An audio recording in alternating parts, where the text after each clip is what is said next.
Saludos, bienvenidos a su programa Políticas Energéticas. Les habla John Hidalgo y hoy estaremos conversando sobre geopolítica de la energía. Generalmente cuando se habla de geopolítica de la energía se hace referencia a las noticias del día que ocurren en el ámbito internacional. Otras veces, cuando se aborda el tema, se confunde con la geoeconomía y entonces se habla más bien de la ubicación de reservas petroleras o de rutas marítimas.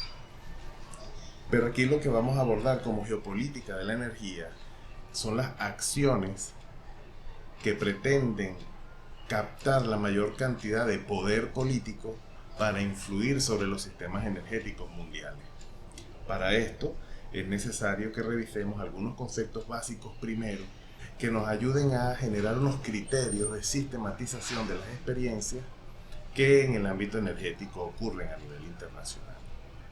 Supongamos que hay un territorio ficticio que estoy dibujando aquí, que lo estoy llamando A, cuyos límites son la línea azul que vemos aquí. Y en ese territorio ocurre un encuentro entre comunidades y entre ellas se establecen relaciones. Estas relaciones pueden ser de colaboración, de adaptación o conflicto. Colaboran entre ellas ¿para qué? Para sobrevivir. O se adaptan y establecen normas de convivencia, incluso pueden hasta llegar a establecer instituciones y más allá un Estado. O pueden establecer relaciones de conflicto, es decir, incluso entrar en guerras para dominar el territorio. Ante esa guerra o a ese conflicto, una posibilidad es que exista un tercero que medie en el conflicto y resuelva de manera, digamos, pacífica la situación. ¿Y esto por qué es conveniente? Bueno, porque todos pretenden sobrevivir. ¿Y quién sería ese tercero? El Estado. Pero una vez que se logra ese Estado, que es un orden jurídico en el cual existen normas e instituciones a las cuales se puede acudir para resolver el conflicto y se le reconoce un nivel de autoridad suficiente para eso, entonces comienzan las acciones políticas, es decir, se pretende influir sobre él para tomar cierto dominio y esa influencia puede hacerse por persuasión, por intercambio o por coerción. Y la resultante de las acciones políticas va a marcar una dirección que asumirá esta sociedad que se está creando acá. De esta manera entonces tenemos la constitución de un país. O sea, se forma un país y ese país tiene población, estado y tiene un territorio. Para sobrevivir se establece un orden que resuelve el problema de la unidad, porque estas comunidades que originalmente se encuentran en conflicto tienen que unirse para poder sobrevivir, pero ¿cómo se unen si no se agradan?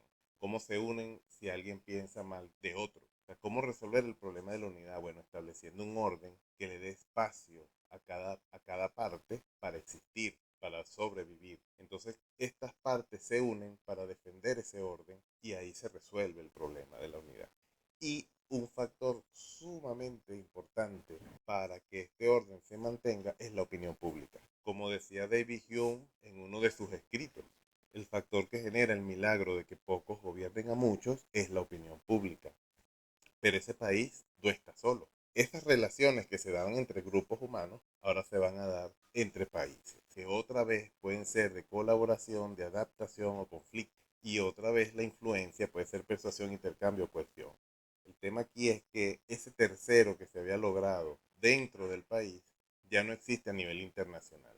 Entre países ese tercero no existe. O sea que si la relación es de conflicto, no hay un tercero en principio al que se pueda acudir. Entonces el problema ahora de sobrevivencia es del país. O sea, cómo este país que se constituye en torno a un territorio se mantiene como país, sobrevive como país. En ese contexto, la población va a representar un problema de construcción de naciones. Y esto es muy importante entenderlo, porque muchos tienden a pensar que las naciones son cuestiones que se dan de una manera natural a lo largo de la historia. Y sin embargo, hay acciones políticas con las que se pretende construir o crear una nación acorde a un ideal determinado. ¿Qué quiere decir esto? Hay estrategias que se han utilizado a lo largo de la historia, como la institución de un idioma oficial, de una religión oficial, una educación pública gratuita y obligatoria, única e igual para todos. ¿Qué logran con eso? que los factores que generan identidad nacional apunten a la homogeneización de la población, a la formación de una misma identidad para todos los miembros de la población, de una misma cultura. Vuelvo, insisto, se homogeneiza la población y con esto se construye la nación. El Estado es un problema de orden jurídico, pero tanto la población como el Estado se adaptan a un rol que ese país asume en el orden internacional.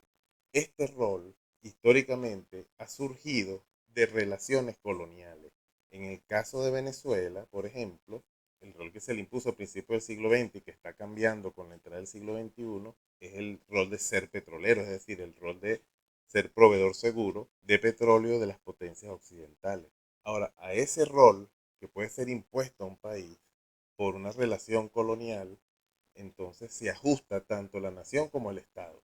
Y el territorio entonces representa un problema de integridad.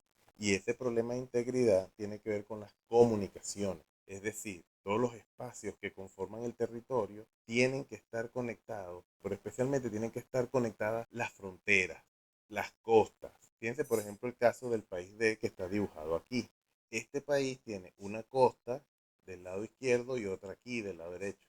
Pero para que este país conecte marítimamente las costas depende del país E. Y esto representa un problema de seguridad nacional o de integridad territorial para el país D.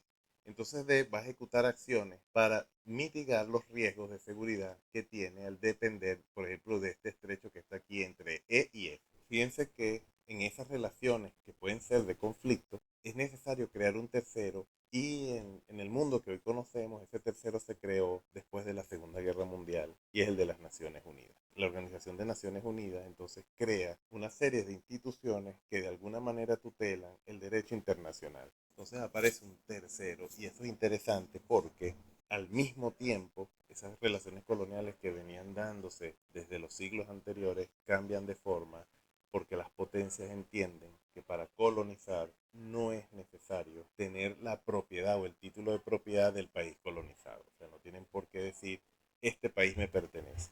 Teniendo un tercero, lo que hace es un juego de influencia para que el país se comporte como una colonia, lo cual significa que el país asuma el rol que se le da. Tense en cuenta que la primera tarea que asume la Organización de las Naciones Unidas es descolonizar las colonias europeas. Así como a nivel país pues, se establece un orden que resuelve el problema de la unidad y en el que todos los actores van a defender porque les garantiza un espacio donde van a sobrevivir, ese orden ahora entre países también se establece y es lo que llamamos orden mundial. Ese orden va a ser, digamos, la variable más significante de la geopolítica internacional. Es decir, los países van a actuar para lograr una mejor posición dentro del orden. O si tienen ya una posición predominante, van a actuar para mantener la posición que ya tienen. Entonces, habrán actores que van a tratar de modificar el orden y van a haber actores que van a tratar de mantener el orden existente. Y como es un problema de orden, entonces podemos utilizar la teoría organizacional para analizar las fuentes de poder que según el paradigma político vigente existen. Según la teoría organizacional, en una organización existen 5 fuentes de poder: los conocimientos, recursos, habilidades, prerrogativas y relaciones.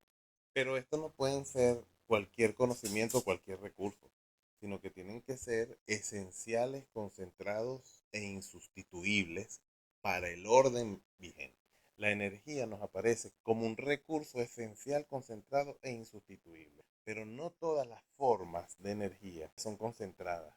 Por ejemplo, la energía solar es dispersa, da en todas partes del planeta. O sea, no es concentrada y por tanto no va a servir como fuente de poder.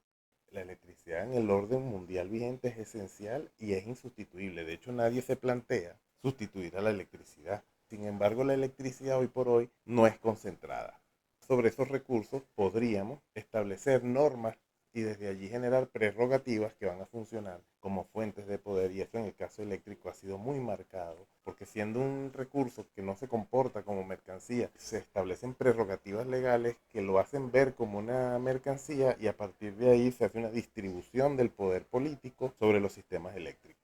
Ahora bien, Como fuente primaria, por excelencia para este orden vigente, es el petróleo. Y ya sabemos que es insustituible, que es esencial, pero ¿por qué es concentrado? Estoy marcando aquí el Medio Oriente en rojo, ¿verdad? Vamos a ubicar en el mapa las reservas de petróleo. Todos estos 10 países que están marcados aquí, más el Medio Oriente, suman el 95% de las reservas totales de petróleo. Sin embargo, lo que mueve al mercado no son las reservas puede que justifique que un país se endeude, porque como tiene reservas necesita financiamiento para explotarlas. Son las reservas desarrolladas, que son aún más concentradas. Las reservas desarrolladas son aquellas que ya tienen, que son yacimientos que tienen instalaciones en superficie que permite la extracción del petróleo. Estas reservas aún son menores y las podemos ver ubicando en el mapa la producción petrolera. Fíjense que Venezuela hoy por hoy es el único país que tiene la mayor reserva del mundo, de hecho, pero no tiene un nivel de producción en la actualidad importante a nivel mundial. Los países que tienen, estos 10 países que están marcados aquí con la producción más el Medio Oriente, están manejando algo así como el 85% de la producción mundial. Hay países como México, Noruega, Angola, que no tienen una reserva de petróleo importante y sin embargo manejan un nivel de producción importante para el mundo. Aquí vemos cómo se van concentrando la producción en pocos países, pero también está el consumo. Pocos países ya manejan más del 80% del consumo mundial de petróleo. Entonces, el petróleo es un recurso concentrado que entre las relaciones que se dan en pocos países se mueve ese recurso que resulta ser esencial, concentrado e insustituible para el orden establecido. Y ahí vemos la importancia geopolítica de la energía como fuente de poder. Y esa fuente de poder se utiliza como fundamento del estilo de desarrollo. Una vez más, sin el petróleo no estaríamos viviendo en el estilo actual. Pero también la energía sostiene el orden financiero internacional. En el 71 cae el acuerdo Bretton Woods y ya en el 75 los países de la OPEP habían decidido vender su petróleo en dólares, porque en la geopolítica mundial, recordemos que uno de los mecanismos de influencia es el intercambio, se logra con la moneda. Entonces, quien tiene dominio sobre la moneda tiene dominio en la geopolítica mundial. Simultáneamente se nacionalizaron las industrias petroleras y se promovió el endeudamiento externo con la generación de deudas externas en la moneda llamada dólar estadounidense. Y además vendiendo el petróleo en esa moneda, se está sosteniendo un orden financiero internacional en el que el dólar estadounidense es hegemónico. Y lo otro que la energía contribuye como recurso, fuente de poder al orden mundial, es a la conformación de bloques geopolíticos. ¿Y por qué la energía lo logra? Bueno, porque entre los países que se pretenden unir tiene que haber un interés común, pero ese no puede ser cualquier interés. Otra vez, este interés tiene que tener unas cualidades. Entonces tengo que poner un elemento que sea de interés común, que sea imprescindible, pero también que sea específico para poder concentrar los esfuerzos que se hacen en ese proceso de integración. Tiene que ser transversal porque tiene que tocar todos los sectores de la economía, de la vida social. Tiene que ser permanente, porque si llega un momento en el que desaparece el interés, entonces también desaparece el proceso de integración. Y tiene que ser autóctono. Por ahora, entonces yo creo que esta lámina resume muy bien la importancia geopolítica de la energía. Y bueno, como ven, no estamos analizando la geopolítica de la energía en base a noticias del día, actuales, ¿no? Sino revisando los fundamentos, cómo entender la energía como un factor de poder que permite incidir en el orden mundial en el que los países tratan de tener un mejor posicionamiento. Ese es un poco el análisis que se pretende hacer.